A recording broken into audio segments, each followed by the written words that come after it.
Good morning third class. कल हमने chapter 12 पढ़ा था, आज हम बुक फिल करेंगे। तो पेज नंबर आपका ये 83 है। सबसे पहले टिक द करेक्ट करेंगे, सही विकल्प पर सही का निशान लगाइए। फर्स्ट है, राजा के कितने बेटे थे? 1 2 3। कितने थे? 3, तो 3 पे टिक लगाओगे। राजा ने अपने बेटे को क्या सौंपने का निर्णय किया? महल का कार्यभार, गांव का कार्यभार या राज्य का कार्यभार? तो राज्य का कार्यभार। थर्ड है, राजा ने तीनों बेटों को कितने कितने रुपए दिए? 1 रुपया, 2 रुपये, 3 रुपये। तो कितने दिए थे? 1 रुपया। पहले बेटे ने कमरे को किससे भरा? भूसे से, रुई से, मोमबत्ती से? तो भूसे से। राजा किस बेटे से प्रभावित हुआ? बड़े बेटे से, मंझले बेटे से या छोटे बेटे से? तो किससे हुआ था वो? छोटे बेटे से। उसके बाद रिक्त स्थान की पूर्ति करनी है। फर्स्ट है, राजा ने तीनों राजकुमार के डैश की उत्तम व्यवस्था की थी। किसकी उत्तम व्यवस्था की थी? खान पान और खेल कूद की। ये आप इसमें फिल करेंगे।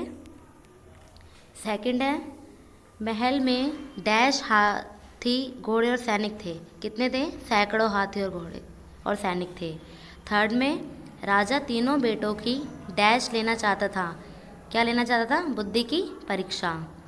फोर्थ पे, राजा ने दूसरे बेटे को डैश का सिक्का दिया। कितने का सिक्का दिया था? 1 रुपये का। 5 पे है, डैश बेटे ने अपने कमरे में एक मोमबत्ती जला रखी थी। कौन से बेटे ने मोमबत्ती जलाई थी? छोटे बेटे ने। उसके बाद ग वाले पे है, सही वाक्य पर सही तथा गलत वाक्य पर गलत का निशान लगाना है। राजा का जो महल था विशाल था, तो सही। राजा अपने विशाल राज्य व राजमहल का वैभव देखकर दुखी रहता था। नहीं, गलत। थर्ड पे है, राजा अपने सबसे योग्य बेटे को राज्य देना चाहता था। सही। फोर्थ पे, तीनों राजकुमार परीक्षा में असफल रहे। गलत। 5वें पे है, राजा ने राज्य का कार्यभार अपने बड़े राजकुमार को सौंप दिया। गलत। ये टिक द करेक्ट बुक में करेंगे अपनी।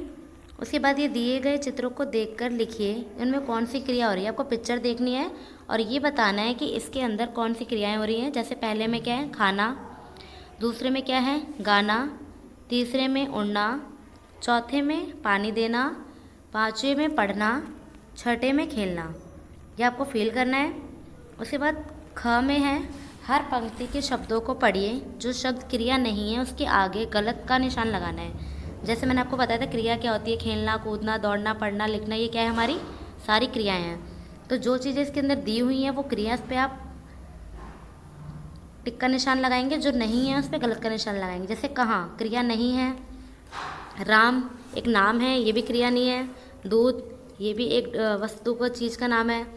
उसके बाद यहाँ पे क्या है? जामुन, ये खाने की चीज़ का हो गया। रेडियो, ये भी नहीं आएगा। कुआं, फल, पेड़, इस पर क्रॉस का निशान लगाओगे। उसके बाद ग है, दिए गए अनुच्छेद में से स्वर नाम शब्द छाट कर रेखांकित कीजिए। स्वर नाम मैंने आपको बताया था क्या होता है। वह है, उसने। जैसे आपके इस वाक्य में दिया हुआ है, मोहन शहर में नया नया आया। वह कक्षा में हमेशा प्रथम आता। वह पे क्या करोगे? सर्कल करोगे। खेल कूद में भी उसको इनाम मिलता। उसको पे क्या करोगे? सर्कल। ये क्या है? हमारे स्वर नाम है।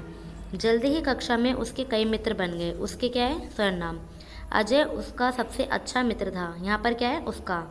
एक दिन अजय ने मोहन को अपने जन्मदिन पर बुलाया। किसके? अपने।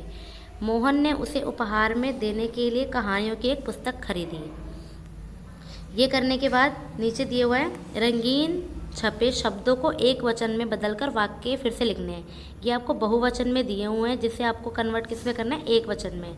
जैसे तोते बोलते हैं तो तोता बोलता है। दूसरा है, कमरे साफ हैं, कमरा साफ है। कहानियाँ अच्छी हैं, कहानी अच्छी है। लड़कियाँ पढ़ती हैं, लड़की पढ़ती है। छुट्टियाँ ख़त्म हो गई, छुट्टी ख़त्म हो गई। नीचे उसके बाद शब्दावली दी हुई है। संकेतों की सहायता से शब्द सीढ़ी पूरी करनी है। ठीक है। दीवार का बहुवचन क्या होता है? दीवारें। तो इसमें यहाँ लिखेंगे आप दीवारें। नज़र का बहुवचन क्या होगा? नज़रें। सेकंड में आप लिखेंगे नज़रें। थर्ड है, नदी का बहुवचन नदियाँ। सेकंड में जब आप बनाएंगे तो नदियाँ बनेगा। फोर्थ पे है बकरी का बहुवचन बकरियाँ। फोर्थ पे कहानी का बहुवचन कहानियाँ। और 5 पे परी का बहुवचन परियाँ। ये फिल करना है आपको। उसके बाद चित्रों के नाम लिखकर वाक्य पूरे करने हैं। जो पिक्चर्स बनी है इसको देखना है और वाक्य को कंप्लीट करना है। जैसे अक्षय के पास एक डैश है, क्या है, तोता है। आदित्य ने सर्कस में डैश देखा, क्या देखा, जोकर देखा। स्नेहा ने डैश उड़ाई, क्या उड़ाई, पतंग उड़ाई। डैश को रेगिस्तान का जहाज कहते हैं, किसे कहते हैं, ऊँट को। 5 पे है, राधा डैश से पानी भरकर लाई, किससे पानी भर के लाई थी, कुएं से। ये आपको अपनी बुक में फिल करना है चैप्टर 12 के अंदर।